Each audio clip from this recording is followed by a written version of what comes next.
పెద్దిరెడ్డిని కలిసిన తర్వాత కూడా వాడు ప్రాణాలతో ఉంటాడు పెట్టి వాడినెందుకు వదిలేస్తావు నాన్న చెప్పు నాన్న. వాడు నన్ను కొట్టినందుకు కాదు, నువ్వు వాడిని ప్రాణాలతో వదిలేసినందుకు నాకు చచ్చిపోయినట్టుంది. ఎప్పుడు చచ్చిపోయినట్టు.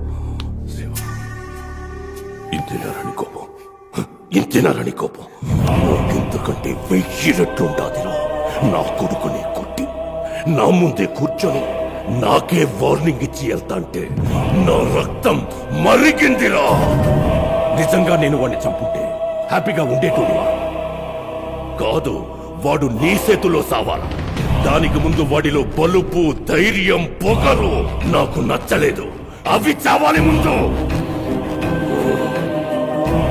వాడాపితే మంత్రవ్వాల్సిన నీ కళ అది. ముందు మంత్రం. ఎక్కడికి పోతాడురా వాడు? వాడి మీద పడాల్సింది రౌడీ షీటర్ శివారెడ్డి దెబ్బ కాదు, పవర్ శివారెడ్డి దెబ్బ. అప్పటిదాకా బలిచ్చే మేకపోతు బలిసినట్టు బలవని అన్నీ మర్చిపోయి వాడు సంతోషంగా ఉన్నప్పుడు పడితే ఉంటది ఆ దెబ్బ మజా. ఆ దెబ్బ మజా. అవునా? వాడు సంతోషంగా ఉండని, ఎన్ని ఆటలు ఆడతాడు ఆడని, ఎంజాయ్ చెయ్యని, చిందులయ్యని. వాడు లైఫ్ లో మిగిలిన ఈ కొన్ని రోజులు వాడు ఇష్టం వచ్చినట్లు ఎంజాయ్ చేయని. వాడు ఎన్ని గంతులేసినా, ఎన్ని చిందులేసినా చివరికి వాడు చావాల్సింది నా చేతుల్లోనే.